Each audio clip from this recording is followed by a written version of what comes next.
Sejam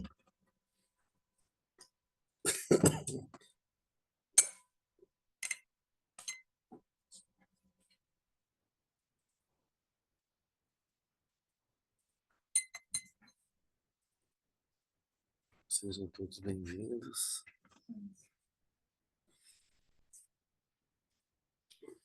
A gente está dando continuidade ao nosso estudo do comentário de Asanga sobre os ensinamentos que ele recebeu de Maitreya, os 5 tratados de Maitreya. Especialmente a gente está vendo o 5º tratado, que trata do Tathagata Garbha, que significa o germe de Buda, a essência de Buda, que está presente em todos os seres.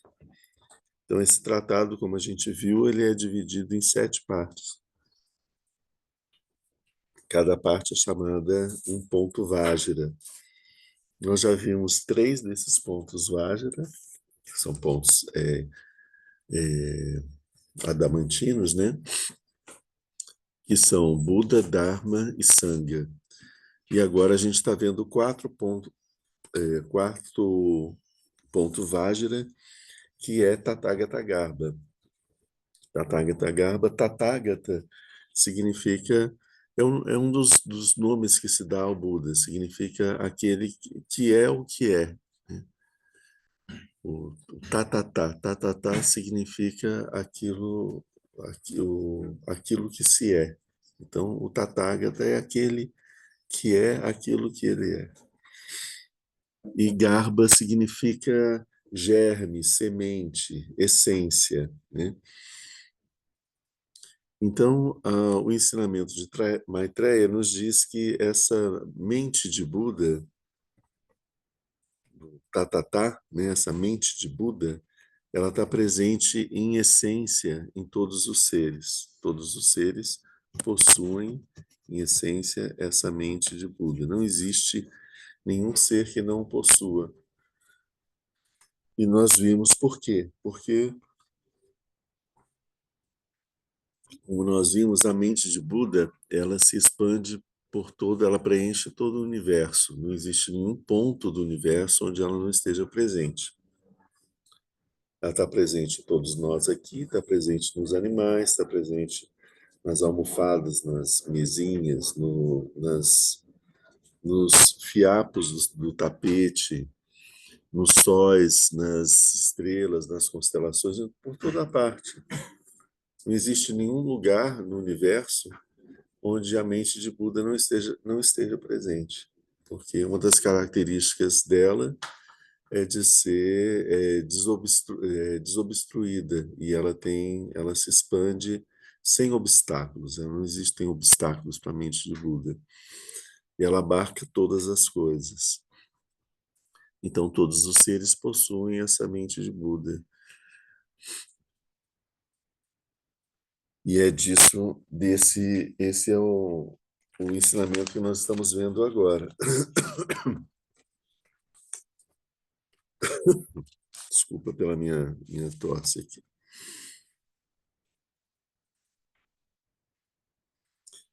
Nós vimos que, sobre a mente de Buda, nós analisamos 10 aspectos dela, da mente de Buda que existe nos seres. Qual é a diferença da mente de Buda que existe nos seres, como nós, e a mente de Buda que existe no Buda? Porque a gente olha para nós nos enxergamos, né? Quando olhamos para o Buda, nós vemos que o Buda é diferente de nós. Ele tem uma diferença. Qual é essa diferença, né? Se a gente olha para a nossa mente, a gente vê uma coisa. Quando olhamos para a mente de Buda, nós vemos a mente de Buda, né? Então, a diferença que existe entre a mente de Buda, que está presente nos seres ordinários, e a mente de Buda que está presente no Buda, é porque, no caso do Buda, ele conseguiu remover todos os véus, os agregados, as impurezas que impedem essa mente de Buda de se manifestar. Então, ele purificou completamente todos os aspectos, todos os aspectos impuros que estão presentes na mente ordinária. E assim a mente de Buda consegue se manifestar de uma forma plena, completa, no Buda. Então, isso significa que a mente de Buda em nós, ela está mergulhada escondida no meio de um monte de lixo mental que existe na nossa mente. O que é esse lixo mental? São as emoções perturbadoras, são os pensamentos conceitual, os pensamentos falsos, né, os preconceitos, os pensamentos equivocados sobre as coisas, as nossas visões de mundo, os nossos condicionamentos, o modo de funcionamento habitual da nossa mente, que é muito condicionada, as nossas memórias, as formações kármicas, que são, como a gente viu, as formações kármicas são os hábitos mentais que a gente desenvolve sempre que a gente faz a nossa mente funcionar do mesmo jeito. Então, quando nós fazemos alguma ação, seja ela positiva ou negativa, e a gente repete essa ação várias vezes, a gente cria um hábito mental. E, com o tempo, essa ação nós começamos a fazê-la automaticamente. A gente cria um automatismo. Os hábitos mentais são os automatismos de funcionamento, os automatismos de pensamento. Surge uma situação, né? Nós vemos uma situação qualquer, nós vemos uma pessoa,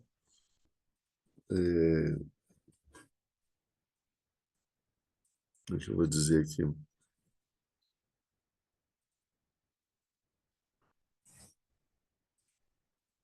uma situação qualquer, nós vemos uma pessoa com uma expressão de raiva discutindo com uma outra pessoa, né? Isso faz com que a gente faça um julgamento sobre aquela situação. A gente está vendo aquela pessoa que está com uma expressão de raiva como sendo um agressor. A gente não conhece a história. Às vezes ela está apenas se defendendo ou apenas respondendo a um tipo de agressão, às vezes mais sutil, que nós não vimos, né? Então, por que a gente faz isso? Pelas nossas formações kármicas. Nós vemos a expressão de raiva, identificamos aquilo como uma agressão. E às vezes não pode não ser uma agressão, pode ser uma forma de se comunicar. E então várias outras coisas, às vezes nós vemos, por exemplo, uma pessoa falando de uma forma bem delicada, bem calma, bem tranquila, mas essa pessoa está sendo extremamente agressiva, extremamente preconceituosa, extremamente violenta com a outra que está ouvindo. A gente não está vendo a situação, não sabemos a situação, mas a gente, pelas nossas formações kármicas, a gente interpreta isso dessa determinada forma. Então, as formações kármicas são a maneira como o nosso pensamento se organiza e como que a nossa mente compreende as coisas. Então, com isso, nós engolimos um monte de visões preconceituosas sobre o mundo e sobre as pessoas, etc. Uma formação kármica é aquilo que nos permite andar de bicicleta. A gente senta, aprende a ir pedalando, aos poucos a gente vai cair algumas vezes, mas aos poucos a gente vai conseguindo ter um equilíbrio e chega um momento que a gente está com os braços soltos, andando de bicicleta, pedalando, e a gente não pensa que a gente tem que virar a roda, o estribo ali da bicicleta para poder, o pedal da bicicleta para fazer a roda girar. A gente não fica pensando nisso. Isso a gente pensava no início. Esse movimento ficou automático, certo? Existem muitos automatismos na nossa mente. né? Todos esses automatismos, eles são impurezas, obscurecimentos que impedem que a mente de Buda plena se manifeste como ela é. A gente imagina que todos, vamos imaginar uma situação, todos nós, tudo puro, a nossa mente toda purificada. O que está presente? A pura mente de Buda, desobstruída, sem nenhum obstáculo. A gente começa a colocar dentro dessa da funcionamento da mente, a gente vai colocando formações kármicas, vai colocando pensamentos equivocados, pontos de vista equivocados, ignorância, é, condicionamentos, emoções. Então, todas essas coisas vão poluindo esse campo mental, chega um ponto que a gente não consegue mais perceber a pura mente de Buda. A gente fica simplesmente rodando, sendo jogado de um lado para o outro por essas formações kármicas, esses pensamentos equivocados que tem na nossa mente. Então, além essa mente de Buda que está presente em nós, em essência, é ela que permite que exista uma mente funcionante. Os nossos pensamentos, as nossas emoções, eles são feitos da matéria da nossa mente, por assim dizer, né? O melhor exemplo que a gente tem visto é o exemplo das ondas no oceano. O oceano, ele é a grande massa de água, né? O oceano. Na superfície do oceano surgem ondas. Essas ondas são feitas da água do oceano, mas nós identificamos elas como elementos, como fenômenos separados. A gente vê uma onda, a gente vê outra, a gente vê as diferenças entre uma e outra, a gente é capaz de dar nome para uma, dar nome para outra, dizer como que uma é, como que a outra é, se uma é suave, se a outra é agressiva, se uma é rápida, se a outra é lenta. A gente atribui um monte de qualidades para essas ondas, né? Como se elas fossem seres individuais que tivessem uma existência própria. Mas elas são feitas da água do oceano. A onda mesmo não existe, ela é apenas um fenômeno transitório que acontece nas águas do oceano. Da mesma forma, essas impurezas mentais, elas são como que ondas que acontecem dentro da nossa mente, mas que são feitas da matéria da nossa mente. É por isso que no nosso texto aqui, a gente fala, o texto que nós acabamos de recitar sobre o que nos ajuda com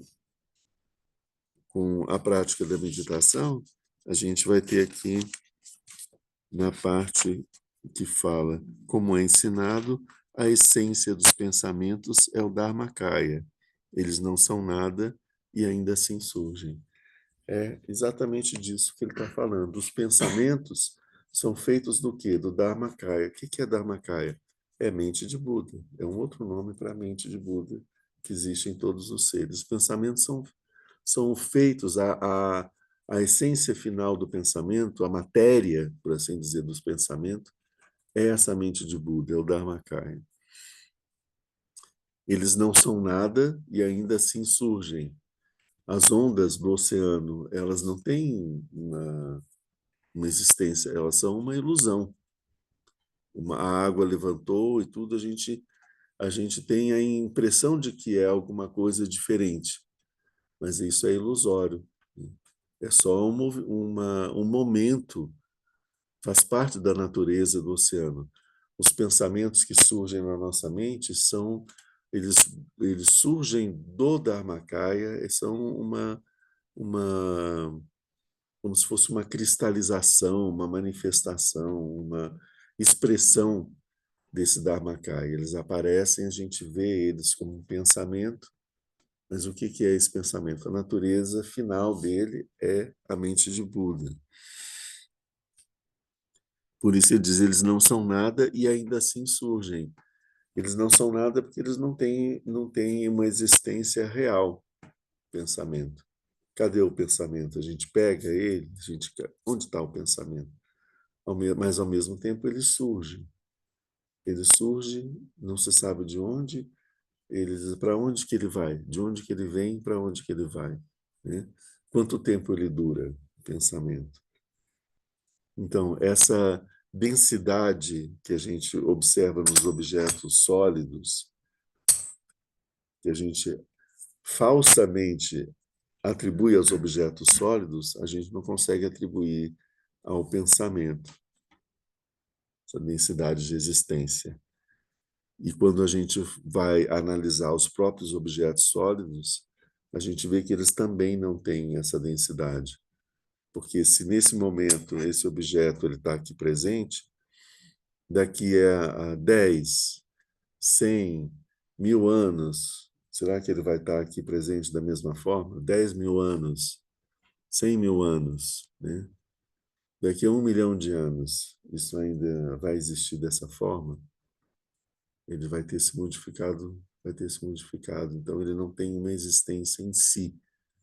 A existência dele depende das condições externas. Se a gente mantê-lo protegido, ele pode existir durante um monte de tempo. Mas se a gente deixá-lo desprotegido, ele pode ser derretido, ele pode ser quebrado, ele pode ser dissolvido. Várias coisas podem acontecer com ele e ele deixar de ser o que ele é e virar uma outra coisa.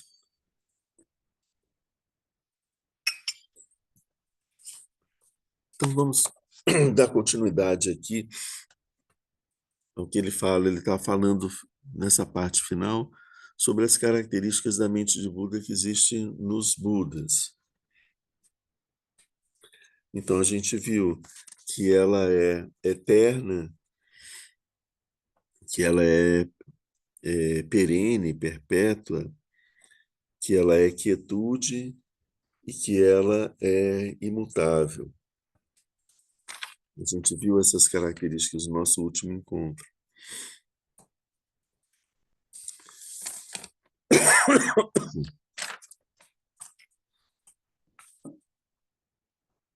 Deixa eu pegar aqui. 3, 4.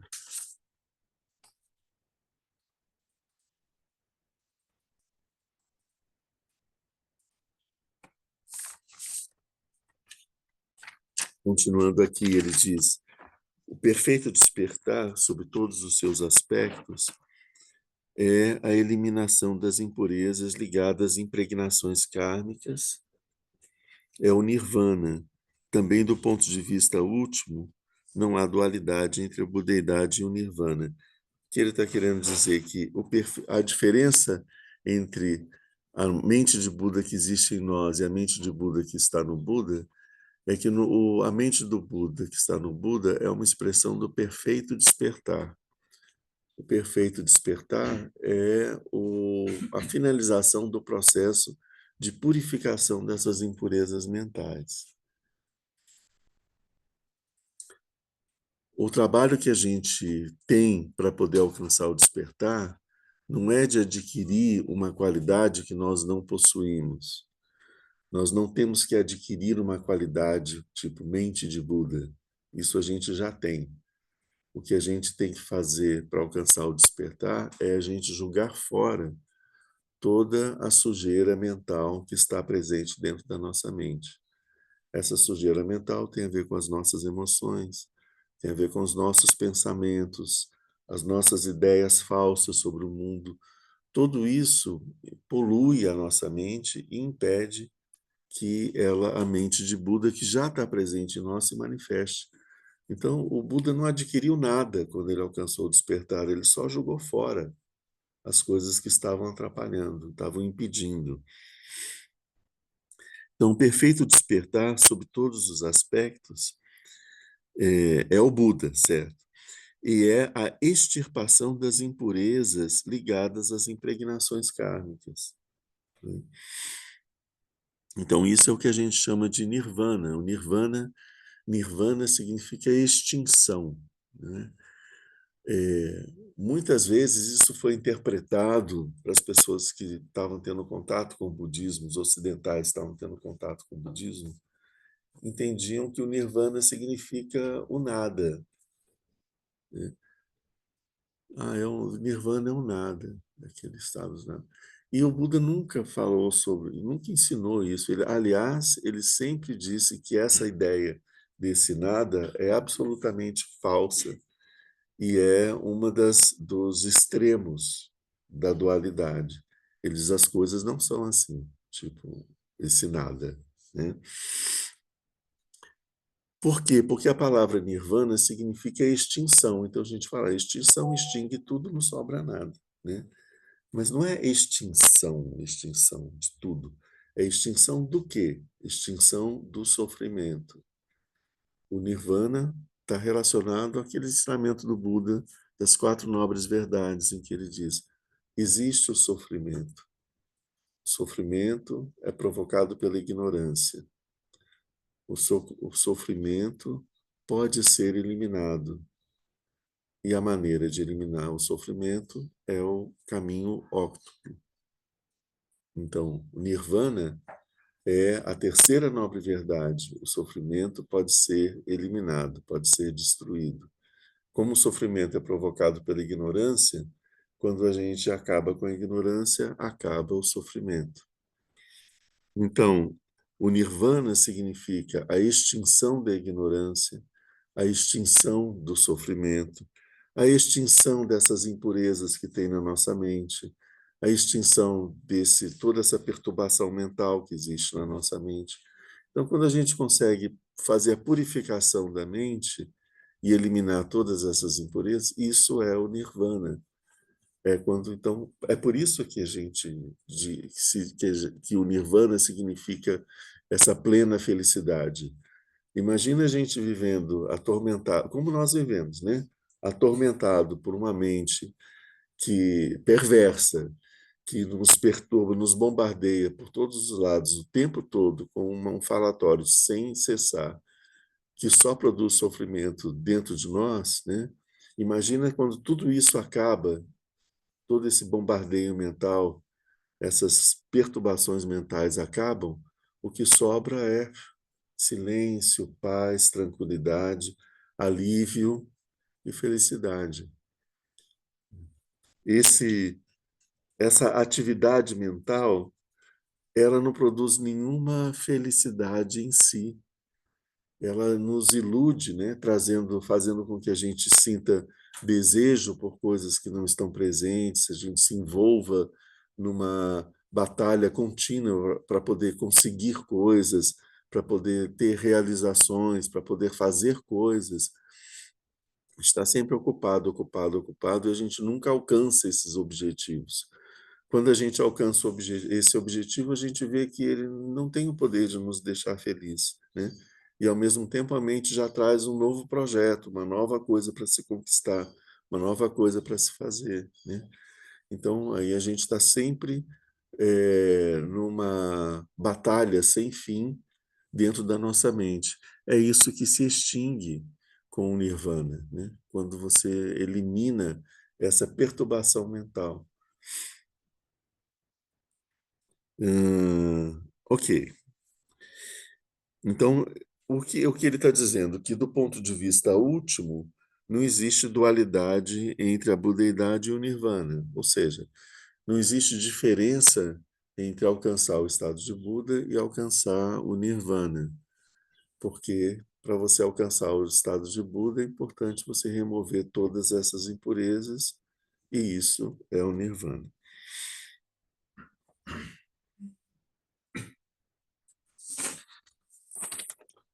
Isso daqui a gente não precisa. E ele traz aqui, então, nesse ponto, o texto A gente tem esse texto, como a gente viu, e são os ensinamentos de Maitreya para a Zângya, os ensinamentos dele sobre a Prajnaparamita. Então, a gente tem o texto do ensinamento de Maitreya em seguida o comentário que a Sangha faz sobre esse trecho. Então, o texto ele é todo entremeado dessas partes. A gente tem uma parte sintética, em seguida uma explicação, uma parte sintética e uma explicação.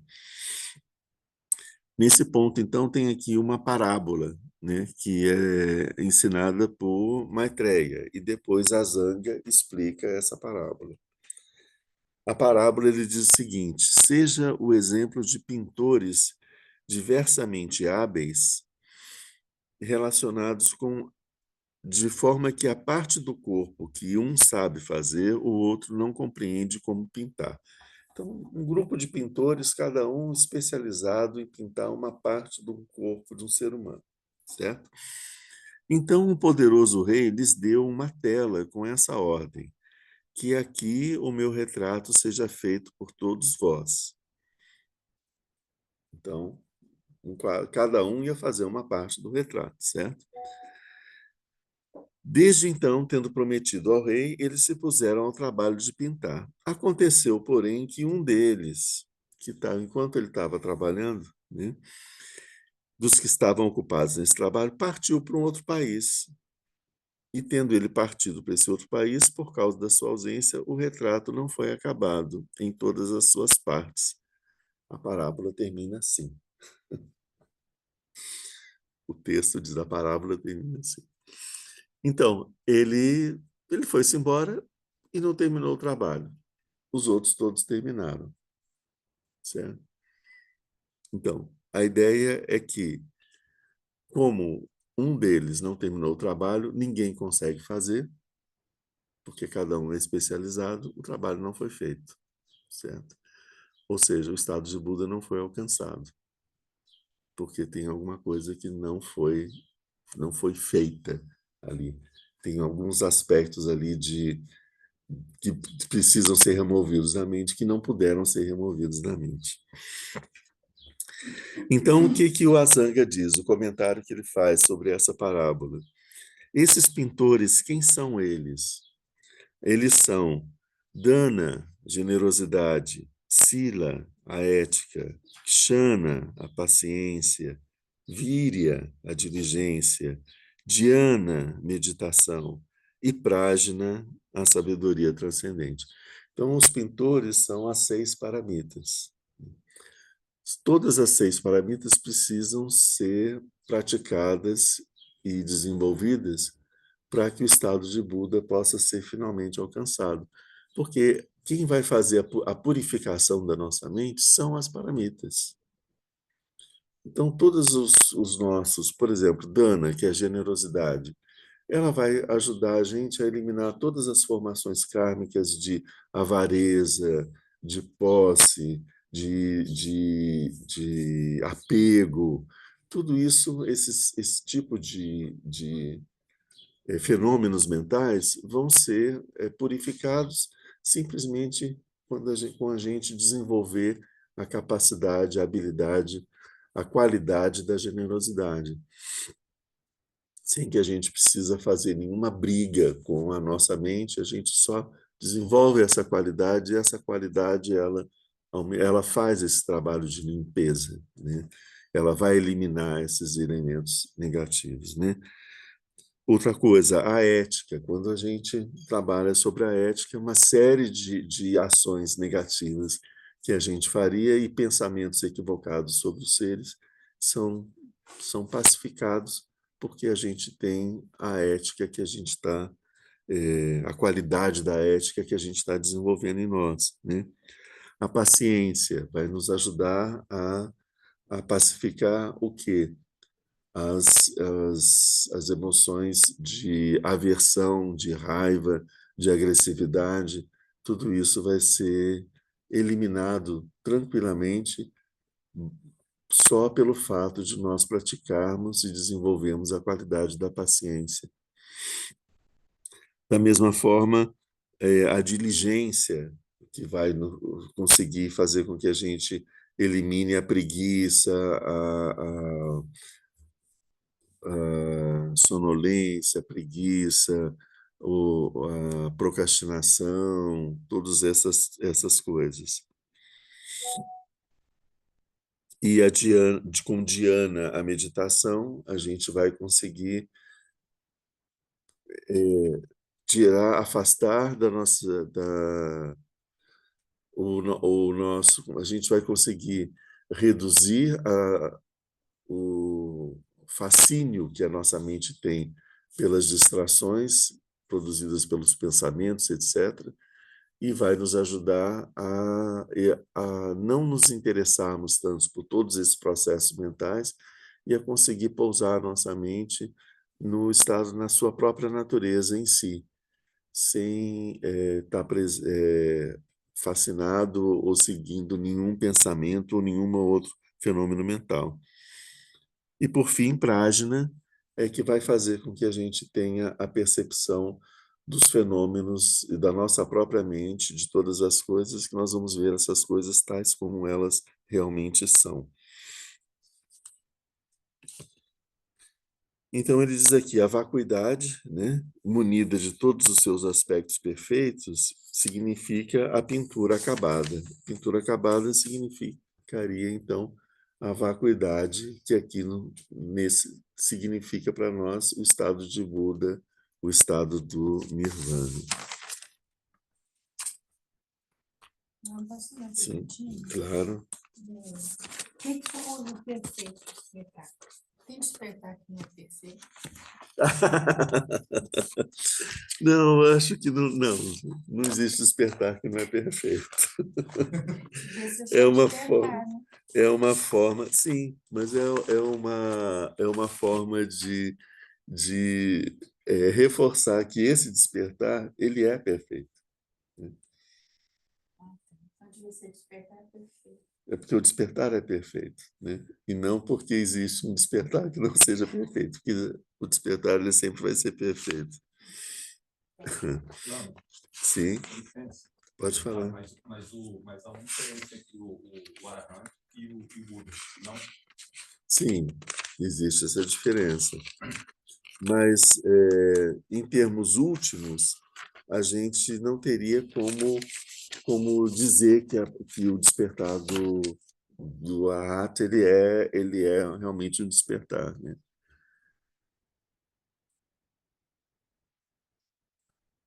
Ele é um despertar que não é completo, né? Então, o despertar verdadeiro mesmo é o despertar do Buda. Então, ele tá certo, eu entendo, é um despertar imperfeito, seria, né? Um incompleto. Faltou um, né?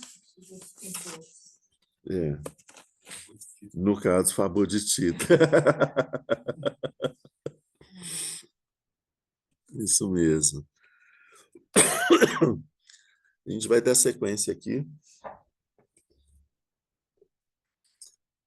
e a gente vai para um outro momento do texto, que é chamado Os 9 Exemplos do Germe Recoberto de Impurezas. A imagem que a gente usa muitas vezes também para poder falar sobre isso é como observando o céu. O sol brilhando no céu é a manifestação plena da mente de Buda, a luz do sol que preenche todo o céu. Se o céu está encoberto de nuvens, nós não vemos o sol, então nós não vemos a mente de Buda. Quando nós afastamos as nuvens, o sol volta a brilhar e a gente volta a ver a mente de Buda. Só que o sol nunca deixou de brilhar, ele sempre estava presente. As nuvens não apagam o sol continua lá brilhando. Elas fazem com que do outro lado a gente não enxergue o sol. É essa que é a imagem. O sol está ali presente no céu, está claro, luminoso, está irradiando. As nuvens são as nuvens da ignorância. É esse fardo, desses véus da ignorância que impedem que a luz chegue para o outro lado. Nós estamos do outro lado olhando para a nossa mente, a gente só vê as nuvens, a gente não enxerga a mente de Buda que está por trás disso. Se nós conseguirmos afastar as nuvens, a mente de Buda passa a ser visível por nós. Então, o despertar é remover essas nuvens. Então, o estado de Buda é o estado em que a mente de Buda está plenamente manifesta e visível por nós, por assim dizer.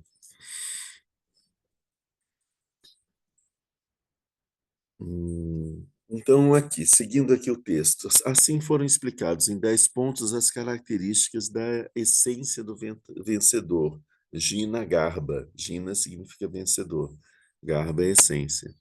É preciso agora conhecer a situação desse germe envolto em impurezas, graças aos 9 exemplos seguintes. Então, na sessão anterior, ele falou sobre essa presença dessa mente em todos os seres, e a gente foi vendo as qualidades dessa mente, que está presente em todos os seres, e fomos vendo como que essas qualidades não são diferentes das qualidades da mente de Buda, que o que atrapalha não é uma coisa intrínseca à mente. O que está atrapalhado, por exemplo, não é o germe da mente de Buda que tem em mim que tem um defeito e faz com que ele não seja a mente de Buda que está no Buda. O germe da mente de Buda que está em mim, ele é idêntico à mente de Buda que está no Buda. O que atrapalha é uma coisa que é colocada por cima dele, que não pertence à natureza da mente de Buda, que é alheia à natureza da mente de Buda, como as nuvens. As nuvens não têm nada a ver com o Sol, não fazem parte do Sol, elas são alguma coisa que encobre. Então, a diferença é que nós possuímos alguma coisa que encobre. E é sobre essa coisa que encobre que nós devemos trabalhar, remover esses véus. E vendo dessa forma, é importante para a gente ver que todos esses fenômenos mentais que atrapalham a gente de perceber a mente de Buda, eles não são a nossa natureza. Eles são agregados, eles são impurezas que nos atrapalham.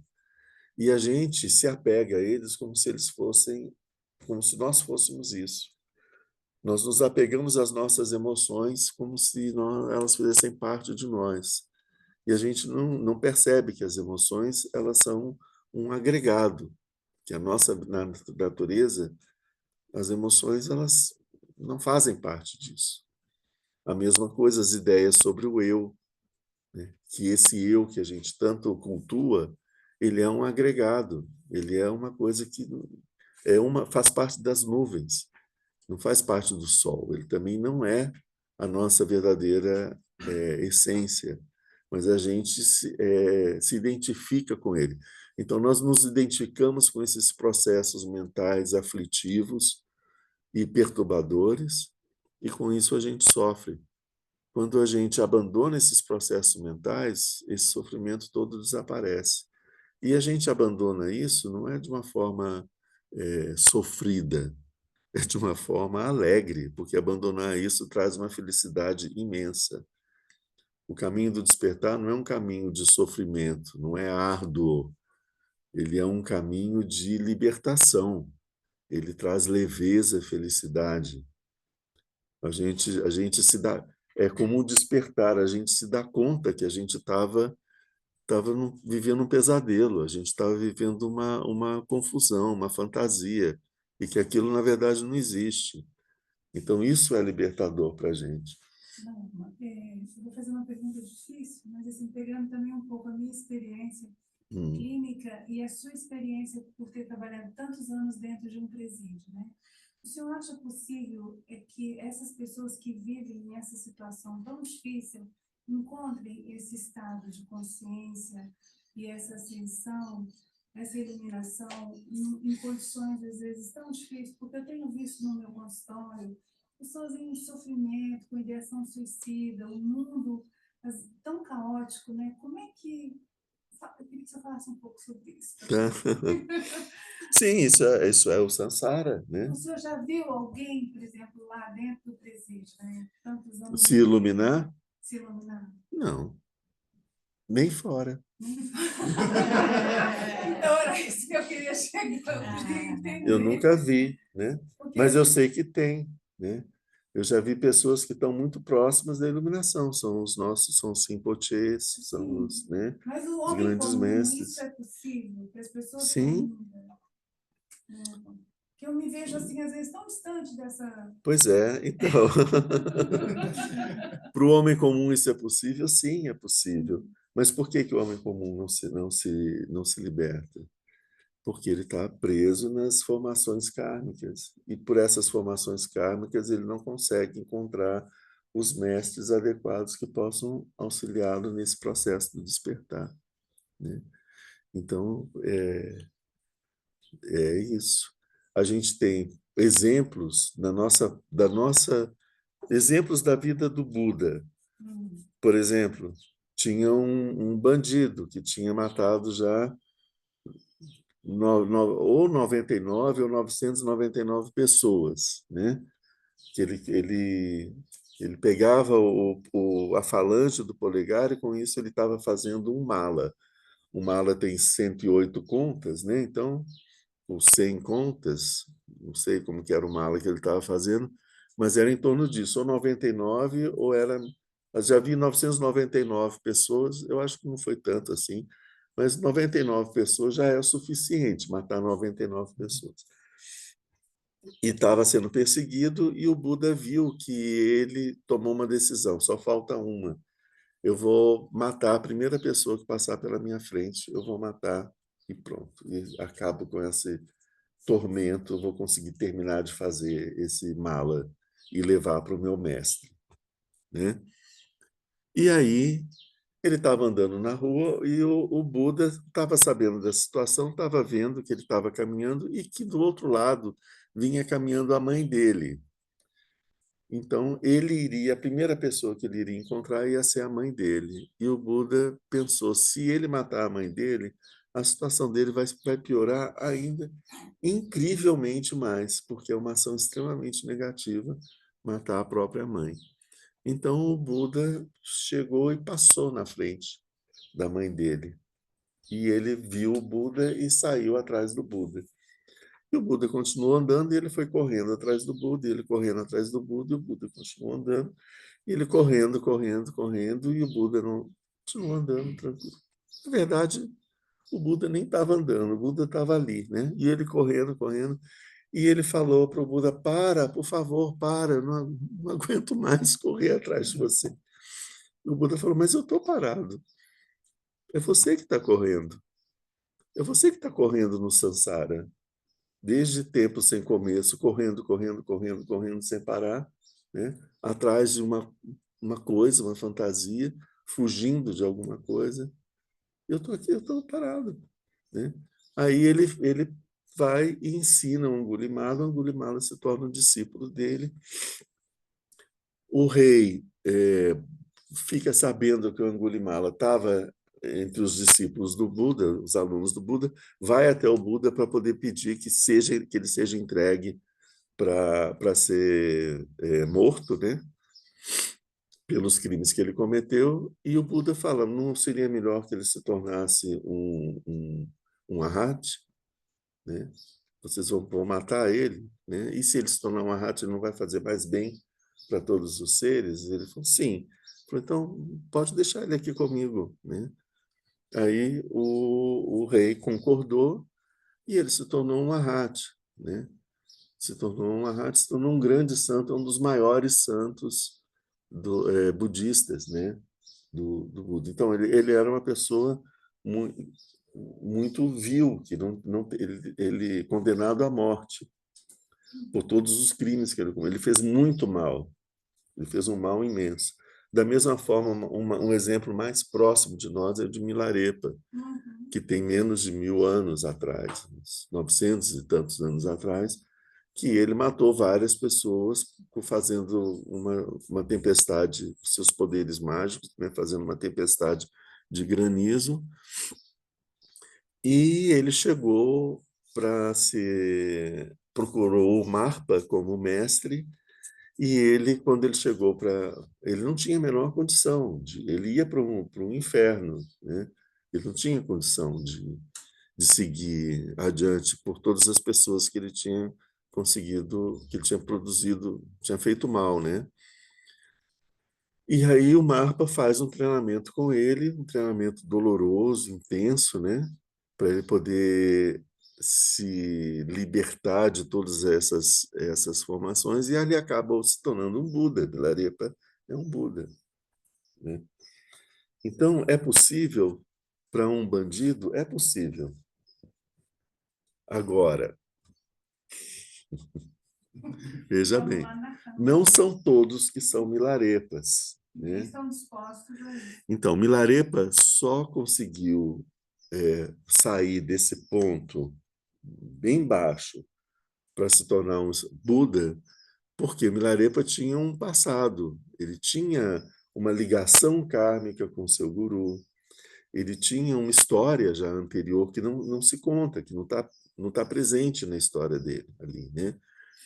Então, ele mostra que é possível você conseguir esse do estado de ser um criminoso para se tornar um Buda, que é possível você fazer isso e você eliminar esse karma negativo.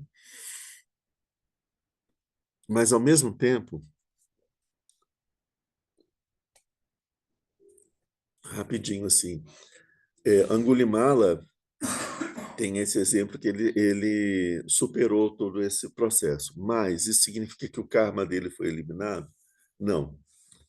Angulimala vai ser um dos últimos Budas desse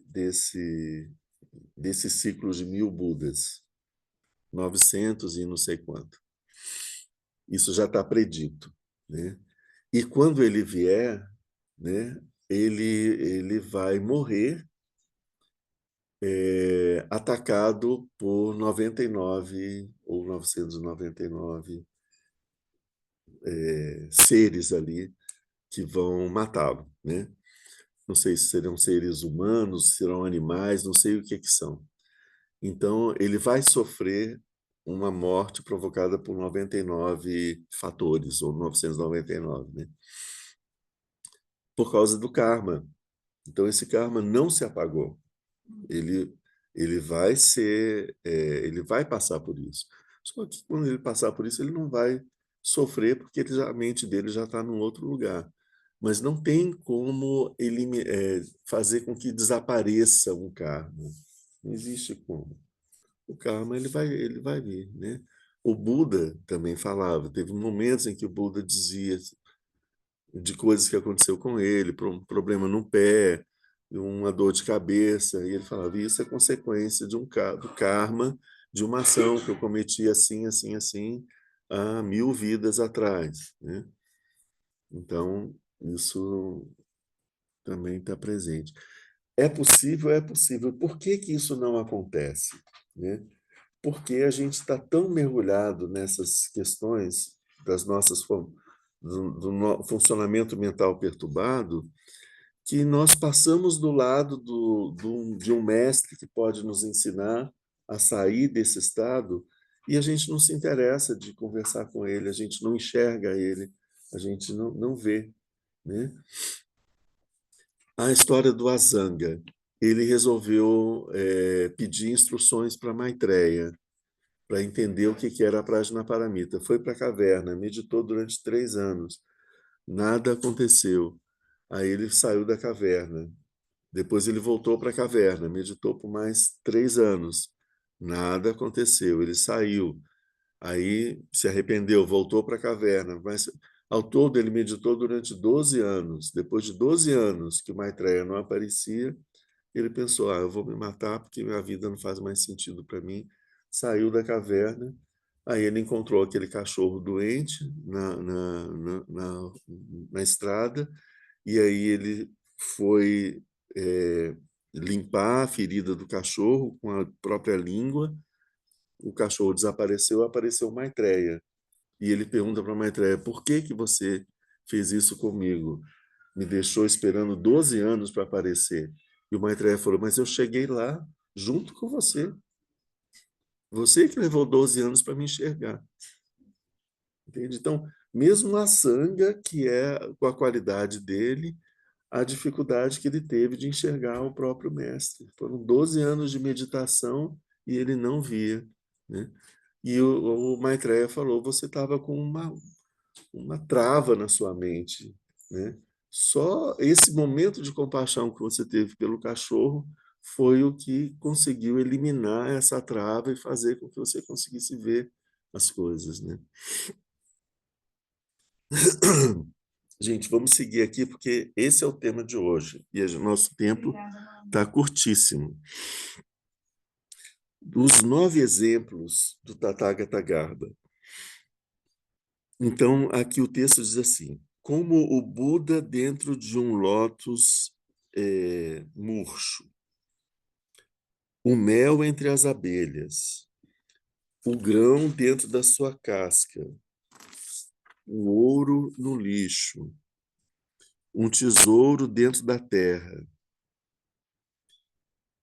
a semente, o embrião dentro de um pequeno fruto, a imagem do vencedor do Buda embrulhada em trapos sujos, o futuro rei no ventre de uma pobre mulher, e como a preciosa estátua dentro de um molde de argila. Assim, essa essência da budeidade se encontra dentro dos seres recoberta de emoções perturbadoras e impurezas adventícias. Ele falou, ele dá 9 exemplos. E quando a gente faz essa leitura com o nosso modo de ler habitual, a gente entendi. Vamos adiante, né? Mas nós vamos fazer do modo correto, né? A gente vai entender que cada palavra tem um sentido próprio, né? Específico. E por isso a gente vai pegar pedaço por pedaço. Seguindo o texto agora, vem um comentário do Asanga. As impurezas são semelhantes ao lótus, aos insetos, à casca, à sujeira, à terra, à casca do fruto, à pele do fruto, aos trapos, à pobre mulher grávida queimada pelo fogo da dor e à argila do molde. Isso são as impurezas. Essa essência suprema e imaculada, a mente de Buda, tem um aspecto do Buda, do mel, do grão peneirado, do ouro, do tesouro, da árvore banyan, que brota daquela semente, da preciosa imagem do Supremo Soberano dos Continentes, que está no ventre da mulher, né, da mãe dele, e da preciosa estátua limpa de sua ganga. Aí a gente vai para o primeiro exemplo. Da mesma forma que um homem, tendo percebido por seu olho... O primeiro exemplo, o texto diz assim, em sânscrito, Buda Kopadme. Esse é o primeiro exemplo. Buda é Buda, Kopadme é lótus podre. Buda, lótus podre. Em tibetano, Sangye Penhen. Sangye Buda, Penhen lótus podre.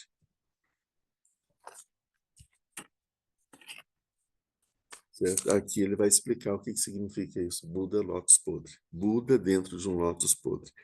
Da mesma forma que um homem, tendo percebido por seu olho divino e puro o Tathagata brilhando seus 1000 sinais característicos, fechado no meio de um lótus, nascido da água, descolorido, esse homem retira o Buda daquilo que o envolve, o envelope de pétalas da flor nascida das águas.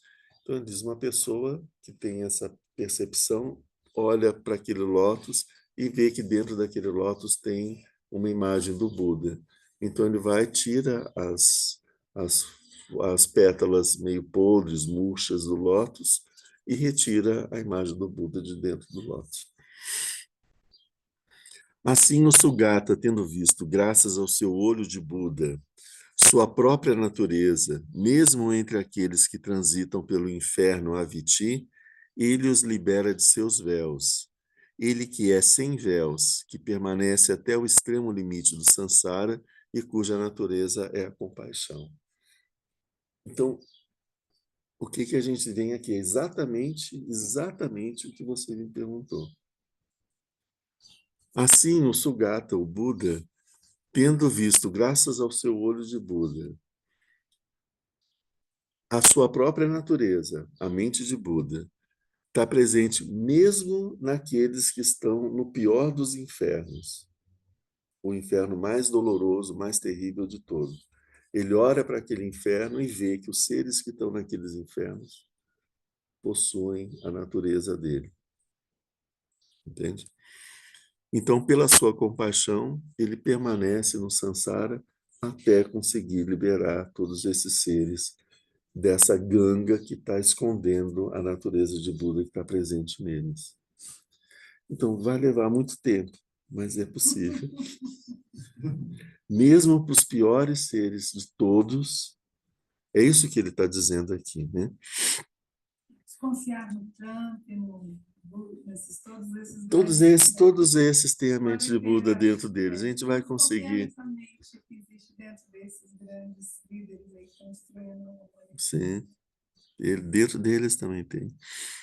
Da mesma forma que qualquer um que tenha visto, por sua visão divina, um lótus fechado e apodrecido, tendo no seu interior um embrião do Sugata, cortaria as pétalas para poder tirar de dentro o Buda. Assim, o sábio Buda, tendo olhado o mundo com compaixão, e viu o embrião do Supremo Buda obscurecido por camadas de desejo, ódio, impurezas, etc. Esse sábio destrói completamente esses véus. Então, desejo, o ódio, todas essas impurezas, a ignorância, as visões preconceituosas, todas essas coisas essas coisas produzem o sofrimento dos seres. Entende? Não é a mente de Buda que está escondida atrás disso tudo.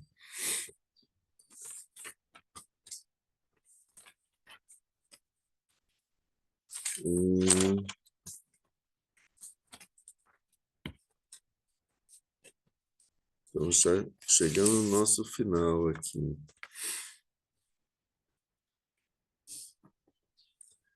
Então, vendo que no cálice de um lótus de cor feia habita um Tathagata resplandecente com 1000 marcas, um homem dotado de imaculada visão divina o retira da mortalha de pétalas do lótus nascido na água. Dentro do cálice fechado de um lótus de cor feia e cheiro repugnante, essa é a ideia. No texto em sânscrito fala lótus apodrecido. No texto em tibetano fala um lótus murcho. Mas a ideia é que o lótus é belo, ele é atraente, ele é muito lindo. Mas quando ele murcha, ele fica feio. E se ele apodrece, ele fica mais feio ainda. E ele pode se tornar repugnante, né? Então, a ideia é, dentro de um envelope repugnante, né, de cor feia e cheiro repugnante, habita uma estátua do Tathagata. Em outros textos, a imagem habita o Tathagata, né? Resplandecente com 1000 marcas puras e belas.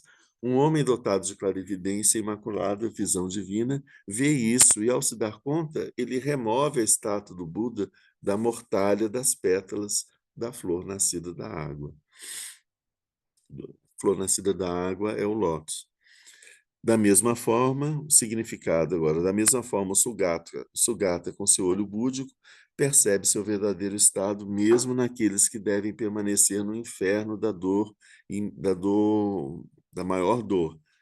Dotados de sua compaixão, que é desobstruída e perdura até o fim do samsara, ele os libera de suas obscuridades. Da mesma forma, com seu olho de sabedoria primordial, os Sugatas percebem que o Tathagata Garbha, o verdadeiro estado que ilumina seu próprio ser, está presente mesmo naqueles que devem permanecer no inferno mais terrível, que é a Viti. E aí eles, sim, aqui ele está repetindo esse texto, né? O homem corta as pétalas, então, tendo, vendo a natureza búdica perfeita dentro dos seres, obscurecida pelo manto do desejo, ódio e outros venenos mentais, o Muni faz o mesmo, por meio de sua compaixão, derrota todos os seus véus. Então, a ideia é, quando ele fala Buda e lótus podre, ele está querendo dizer o que é esse lótus podre? São o desejo, a raiva, a ignorância, esses 3 venenos e todas as emoções perturbadoras que surgem deles. Mais especificamente, ela se refere à emoção a emoção do desejo. É esse que ele está querendo dizer. O significado desse lótus podre é o desejo. E é uma imagem muito interessante, porque o lótus é maravilhoso, ele é atraente, ele é desejável. E quando ele fala do lótus podre, ele está dizendo por nós que tudo aquilo que a gente aparece para a gente como desejável, em realidade é completamente esse aspecto maravilhoso do lótus é só fugaz, porque ele depois ele apodrece. Então mostra que essas coisas que estimulam o nosso desejo, se você deixa um tempinho mais, elas fenecem e apodrecem. Então a gente às vezes investe uma energia muito grande atrás de algo que não vai durar, que pela impermanência ele vai desaparecer. Então, essa é a imagem de que a mente de Buda está escondida por trás dessa imagem, dessa envelope, de algo desejável que nos atrapalha de encontrar a mente de Buda, esse desejo que existe em nós. Mas tem um outro sentido também, e esse tem mais a ver com a conversa que a gente teve aqui agora com Ieda. Eu aqui, Ieda. Que eu tive aqui com a Ieda. Ele está querendo dizer que mesmo dentro das coisas mais feias, mais abjetas, mais desagradáveis, mais repugnantes que possam existir, no fundo disso nós encontramos a mente de Buda. Então não existe nenhum lugar onde ela não está presente.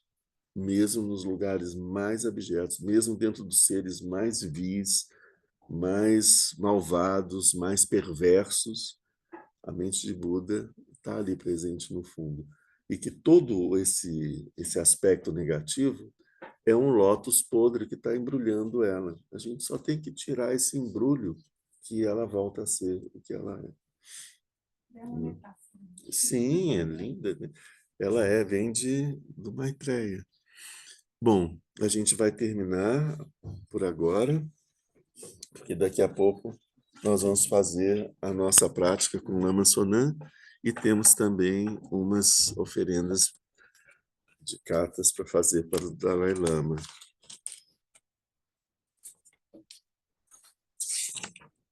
Então a gente vai fazer agora a dedicatória.